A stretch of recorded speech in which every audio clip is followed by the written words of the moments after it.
how are the camera mounts? Because I mean, some of those angles are just amazing. So were you driving with camera mounts on the car? Or how did that work? So there was just a select few that ended up driving with some of the camera cars. Tony Hunt was the stunt double for Ken Miles, Christian Bale.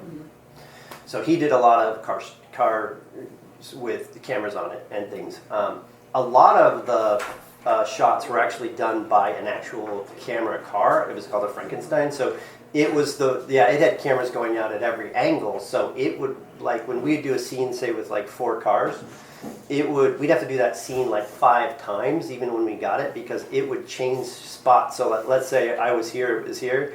In the next time we did it, I would just vanish and the camera car would be there, so we could see forward, and then we do it again, copy the whole scene, and it would jump over here into this spot, and then it would look back, right? So the camera car was always taking a spot at certain times, and that was driven by Alan Padelford or Robert Nagel. Those guys they've built cars that for this kind of stuff, for all kinds of movies that have never been built before. They have the concept cars for this. I was able to be called onto the film by actually a good friend of mine, Rich Rutherford, and then Robert Nagel, who was the stunt coordinator for the movie Ford v Ferrari. One of 3 sons who actually got to be in the movie from that era. Alex Gurney, of course, played his dad, Dan Gurney. I actually didn't play my dad in the movie. I got to drive his car. I did all the scenes. Tanner Faust was actually already picked as the actor for my dad to play Ronnie Bucknam. So whenever we'd work together, it was a father-son day working together. It's just kind of a joke there, but it was pretty fun. And then Derek Hill was the other son of Phil Hill, who was in the movie. So 3 of us got to do a majority of the stunt driving in the movie. All of us sons have racing backgrounds as well. I've actually raced Le Mans in 2003. And also raced Indy cars and sports cars all over the world for 20 years. So I'm retired now. But this was my first film that I had ever done. I'd done a few commercials and things like that, but nothing on this kind of scale. So that's a little bit about how I got involved with it and got to do the filming. As I said, not only did I drive the scenes with my dad's car, which was really sort of a few things at the end of the movie, because his wasn't the main focus as Ken Miles' car was.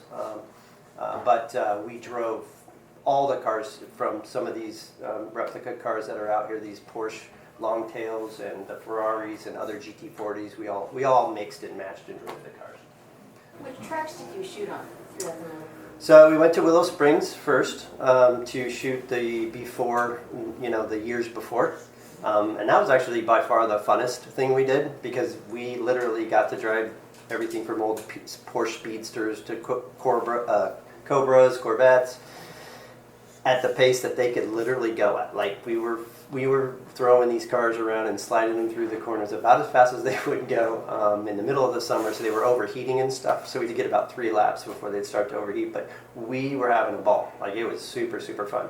A lot of the other stuff was more staged. Once we brought the GT40s in and things, and they were higher speeds. So then we went to Road Atlanta in Georgia. We went to a place called Savannah. Was a racetrack for a little while, but it's not an active racetrack anymore. They use it for certain things. But and then we went to California Speedway, which replicated the Daytona Speedway. And then while we were in Georgia, they blocked off a 6-mile long stretch of highway to simulate the Mulsanne Strait. And so it was literally probably one of the more scary things we did, because there were no guardrails, and this is the highest rates of speed. We're doing like 150 some odd miles an hour, swapping positions, and anything that was done at night. In the real race, it was raining almost the whole night in 1966. So anytime we would do stuff, they would have sprinklers that we'd have to go from dry stuff at night through sprinklers where we'd start to hydroplane and then back out onto dry stuff. So that was a little unnerving. And these cars, although really good cars, they're not actual race cars with all the safety things. So, this is where Robert Nagel, I'll mention him a lot, the stunt coordinator. He made sure we had everything from even the right tires. He wouldn't let us shoot something unless we had tires that didn't hydroplane and things. He was amazing. I have a question. So it's kind of tied to the question before. Yeah.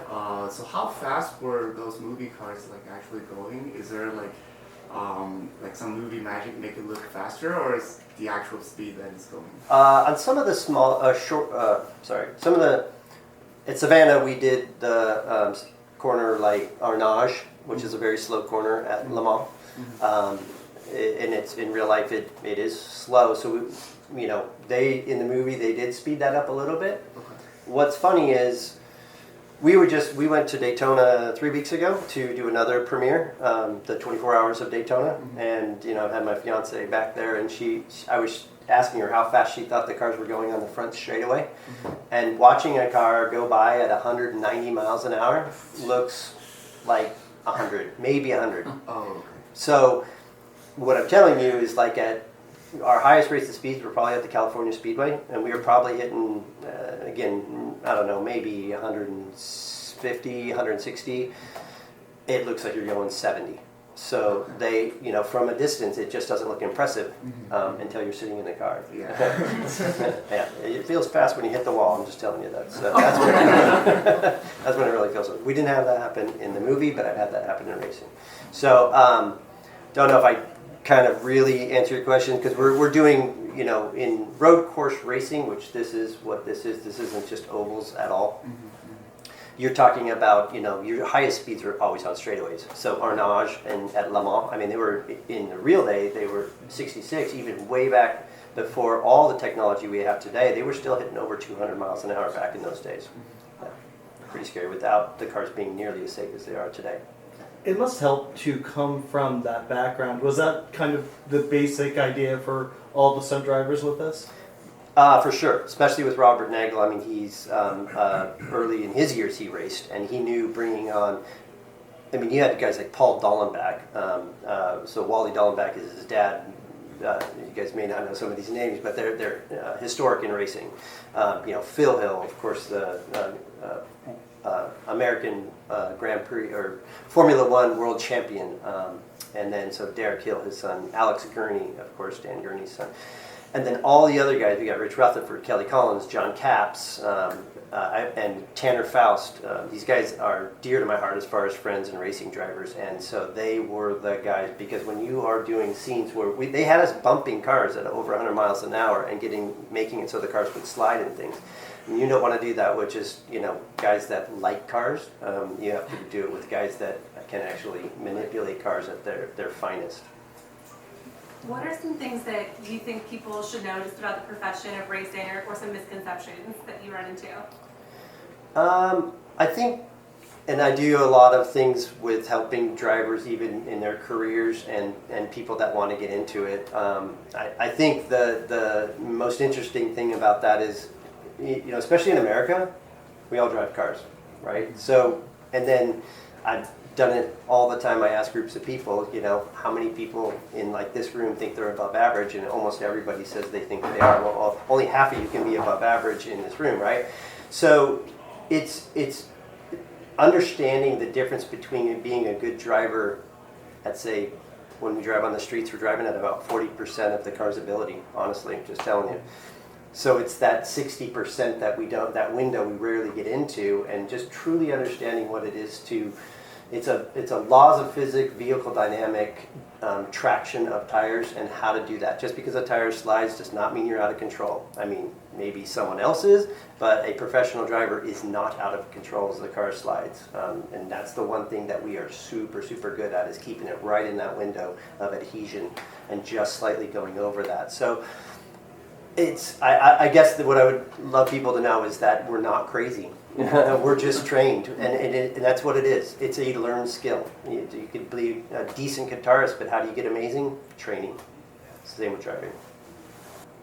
What's cool about the movie is, as a non-car enthusiast, Yeah. you don't realize, yes, there's mechanics, but Yeah. they talk about the engineering. Yes. And that's kind of cool that most people probably don't know. Like myself, I didn't Yeah. really think about it. It's more like NASA, they're talking about, Well, and that was the era. that had that much engineering. Really, it was creativity, obviously engineering. But back then, rule books were only maybe an inch big, and because they didn't even know things like if you put a wing on a car, it could actually make it stick and be better, or having a wider tire that had more rubber on it could actually make the car have mechanical grip.